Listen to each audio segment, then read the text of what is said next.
Super star Rajinikanth தற்போது Jailer 2 படத்தில் பிஸியாக நடித்து கொண்டிருக்காரு.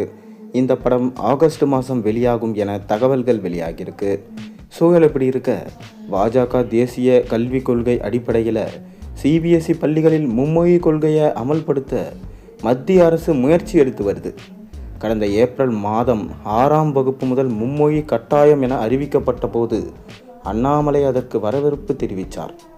ஆனால் மே 15 அன்று சிபிஎஸ்இ வெளியிட்ட புதிய சுற்றறிக்கையில் 9ஆம் வகுப்பு மாணவர்களுக்கு ஜூலை 1, 2026 முதல் மும்மொழி கொள்கை கட்டாயமாக்கப்படும் என திடீர் அறிவிப்பு வெளியானது.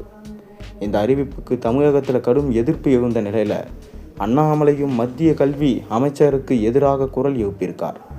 கல்வியாண்டின் நடுவில் 9ஆம் வகுப்பு மாணவர்கள் மீது திடீரென புதிய மொழியை திணிப்பது அவர்களுக்கு பெரும் மன அழுத்தத்தை ஏற்படுத்தும்.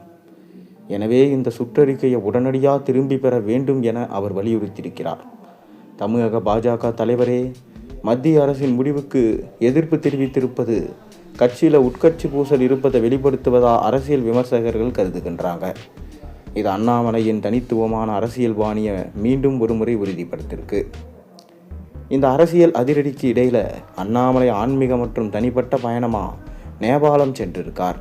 தேர்தல் பணிக்கு பின் ஓய்வெடுக்கும் எதிர்கால அரசியல் திட்டங்களை நிதானமாக வகுக்கவும் இந்த பயணம் உதவும் என அவரது ஆதரவாளர்கள் தெரிவிக்கின்றாங்க.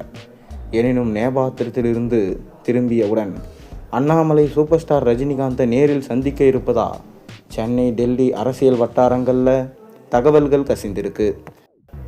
ரஜினிகாந்தின் தீவிர அரசியலில் இருந்து விலகியிருந்தாலும் தமிழக அரசியலை உன்னிப்பாக கவனித்து வருபவர். அண்ணாமலையின் நேர்மை மற்றும் அரசியல் பாணியை அவர் பலமுறை பாராட்டியிருக்கார். இந்த சந்திப்பு நடைபெற்றால் அது வெறும் மரியாதை சந்திப்பாக இருக்காது.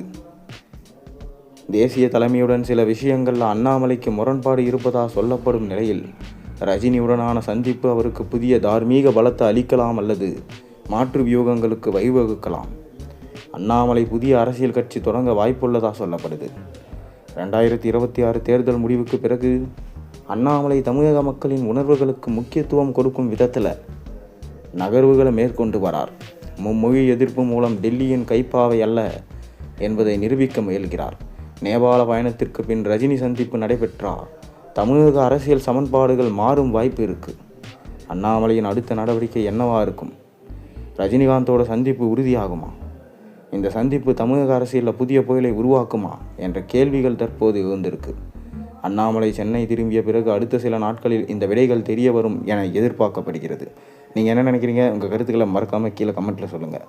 மேலும் சேனலில் போடுற ஒரு வீடியோஸ் பிடிச்சி தான் மறக்காமல் சேனலுக்கு சப்ஸ்கிரைப் பண்ணி லைக் பண்ணுங்கள், பெல் ஐக்கனை ப்ரெஸ் பண்ணுங்கள்.